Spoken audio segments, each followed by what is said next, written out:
Good morning, good morning, good morning, good morning, everybody. I hope everybody's day is off to a great start. I'm thankful to be in the land of the living this morning. I'm thankful that God woke me up this morning with the activities of my limbs and in my right mind. I'm thankful that God woke me up this morning and gave me another chance, right? So, what's the daily bread for today? The storm was necessary. What's the daily bread for today? The storm was necessary. So y'all already know we coming from John the 6th chapter today. Let's get to it. John the 6th chapter. We're gonna start with the 15th verse. Y'all should know this by heart by now. Jesus, knowing that they intended to come and make him king by force, withdrew again to a mountain by himself. When evening came, his disciples went down to the lake. Okay, so the scripture didn't say that the disciples put up a fight and grabbed onto Jesus's ankles and would not let him go. It says that Jesus withdrew again to a mountain by himself, and then it said the disciples went down to the lake, where they got into a boat and set off across the lake for Capernaum. By now it was dark, and Jesus had not yet joined them. A strong wind was blowing, and the waters grew rough. When they had rowed 3.5 miles, they saw Jesus approaching the boat, walking on the water, and they were terrified. But he said to them, "It is I, don't be afraid." Right? So we've been discussing what happened when the disciples separated from Jesus. They got way out there. It got nasty for them. When they knew one thing, they knew it all. They made a conscious effort and decision to leave Jesus. After they got way out there, it got dark, and then a storm came. We talked about how Satan works, right? He's with you all the way up until the point of destruction, and then when you're at the point of destruction, bam, there is no longer Satan. You don't see him anymore. You don't see the crowd anymore. You're just basically seemingly out there by yourself. Separating from Jesus and choosing to follow something other than Jesus caused them to run up on a storm, and in the midst of the storm, the disciples could still see Jesus. Oftentimes, the storm that Satan sends to children of God actually leads you to Jesus, right? Let me give y'all a real life story before I get into this thing. So, back in my younger days, right, where I used to do a lot of the things that I talk about. The things that I talk about, if you don't listen to my podcast episode, maybe you've never heard me say this. The things that I get up here and say to y'all, I'm not getting up here preaching to y'all and talking down to y'all as if I made it and y'all are just making all the mistakes. Nah, I'm getting up here telling you things, one, that I have seen for myself. I'm never going to get up here and tell you something that I've never seen for myself. And for two, the things that I'm telling you, oftentimes I'll go back and listen to it, because oftentimes it's words that God has given to me that applies to me, and then I take it and I distribute it, okay? So let me give y'all this story. Back in my younger days, when I used to chase money, right? And you hear me talking about hitting licks. One of the main reasons why I talk about hitting licks is because that's what I used to do, right? So in my younger days, I took my cousin with me, right? We went to go, quote unquote, hit a lick, right? Okay, so it was already raining that day, and in North Carolina, we're on the coast, right? So I'm not going to say where I went, but we went to a town that is right on the water to go, quote unquote, hit a lick, right? So we get there, I go in, she comes in with me, right? But by the time that we leave, the rain has started picking up. And because I am not from that town, I did not understand what happens in that town when it rains, right? So we leave the person's house, we hit the lick, we leave the person's house, right? And it was dark by that time. Now, if y'all remember, I tell you, I'm used to riding in hoopties with the windows sliding down. The headlights don't have work. They just go out right by themselves, right? Those are the kind of vehicles that I'm used to riding in.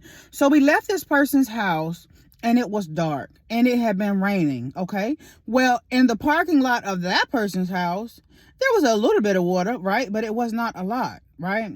So we went to go hit this lick. There was Jesus. Jesus ain't had nothing to do with this thing now.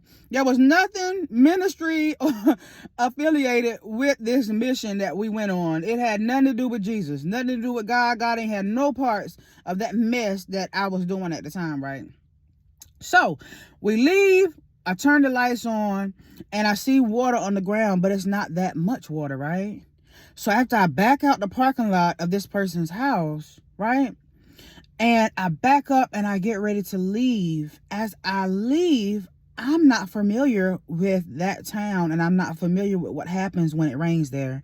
So as I leave the person's house and I go to turn on the main street, guess what happens? Suddenly, I can tell that the water is getting deeper and deeper and deeper. And when I know one thing, I knew it all. Y'all, the water, I could see the reflection from my headlights on the water.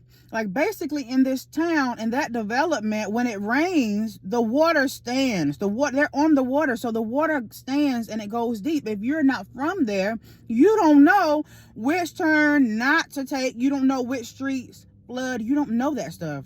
So I did not know that I was in actuality driving into deep water. There was no sign. There was nothing. When I knew one thing, I knew it all. Lo and behold, I was driving right onto a flooded street, and the water was steady rising as I was driving. And I'm riding in a hoopty, and I don't know if my car is going to cut off, if my headlights are going to go out while I'm in that moment. What I am talking about, the point of destruction, right? So we just come from hitting this lick. Suddenly, right, when I start seeing the water coming up on my headlights, and I can see the headlights, the light from my headlights shining and reflecting on the water, and I don't know where I'm going, what do, right? When we get in a jam, we'll go out here and we'll do all kind of stuff that has nothing to do with Jesus, nothing to do with God. But when we find ourselves in a mess, what do? So quite naturally, listen, I might have got out there in the world, but I am not of the world, right? I grew up in the church. I'm a preacher's daughter. I come from a long lineage of preachers. So what do? I start calling on Jesus. I know my cousin was over there getting ready to pee herself because she could sense what was happening. So I had to keep calling on Jesus, praying, right? Out there doing something I had no business doing, right? But out there doing something that I had no business, guess what came to me when I got in a bind? I started calling on Jesus. Make a long story short, the guy who we went to go see, right? Suddenly I can see this guy wading through the water. This guy is wading waist deep in the water to come and guide us out. He saw us make the wrong turn when we left his house, and he already knew that we were not from there. So God had him in place to come out waist deep in water with no shoes on, right? And guide us to a point of safety so that we could get out safely, right? Get back to the word. What is the word for today? Oftentimes, the storm that Satan sent actually leads you to Jesus. I mean, think about it. Why do people reject and ignore Jesus? It's because they don't believe and think that they need him, right? That's why people ignore Jesus, right? You don't remember Jesus until you get stripped of your loved ones. And when you get stripped of your loved ones and you're all alone, suddenly it falls on your mind that, hey, there's Jesus. Call on Jesus, right? Think about it. When we go hit licks, right? We are not, Jesus ain't got no part of that. We're going to go make that money, right? And then when we get in a bind, who do we call on? We call on Jesus. Think about it. Oftentimes, the storm that Satan sent actually leads you to Jesus. When we have money, we are not thinking about Jesus. We can go to the store, get whatever we want. We can go do whatever it is we need to do. There is no desperation there because we have everything that we need. But when we get stripped of our money, right, and when our money starts getting funny, and when we start finding ourselves in a bind, who do we call on? We call on Jesus, right? The storm was not sent to break you. It was sent to make you. But guess what it was sent to make you? See Jesus, right? The storm created a need in your life. And guess what? All that you need is Jesus, right? Philippians 4:19. Let me turn to that real quick. Philippians 4:19 reads this. And my God will meet all your needs according to his glorious riches in Christ Jesus. Listen to this now. Jesus said, can you see me now? Can you hear me now? Yeah, he allowed the storm to come in order for you to have a need. And then when you have that need, guess who you suddenly start seeing? You suddenly start seeing Jesus. Jesus said, can you hear me now? Can you see me now? The storm was sent to make you uncomfortable, so you will have to seek the comforter, God. That's how it works. That's why he allows the storm. That's why he allows it. The storm was sent to catch your attention. When everything is well, you ain't thinking about Jesus and you ain't thinking about God. But when everything starts getting dark and nasty for you, guess who you start thinking about? You start thinking about Jesus. Satan meant it for your bad, and you fell for it now. Okay, it backfired on you and it broke you down. And when you looked up and you looked out, guess who you saw walking over water to make sure that you saw him? You saw Jesus. That's why God allows the devil to mess with you. That's why he allows the storm, because even though Satan meant it for your good, Satan is a fallen angel. He was somebody who used to work for God, right? So Satan get out here and he gets pleasure for a short amount of time for messing with you. And God's sitting back watching Satan do his work for free. That's what Satan is doing. He's sending things to mess with you, and the stuff that he sends to mess with you breaks you down, right? And then when it breaks you down, guess where you ultimately turn to? You ultimately turn to Jesus. Romans 8:28, all things work together for the good of those that love the Lord. Hey, listen, if you're in the middle of a storm right now, don't give up, because if you don't quit, guess what you're getting ready to see? You're getting ready to see Jesus in a way that you have never, ever seen him before. I love y'all. I'm Grace Amber. I'm coming right back home soon. I love y'all. Thanks for listening.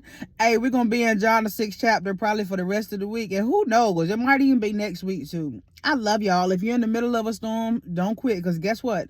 In the middle of that storm, you're getting ready to see Jesus in a way that you have never seen him before. Don't throw in the towel. Don't quit. And don't give up in the middle of the storm. Because you can give up right before you see Jesus. And that was the purpose of the storm. It was not sent to break you. It was sent to make you see Jesus. I love y'all. I'll be right back on tomorrow.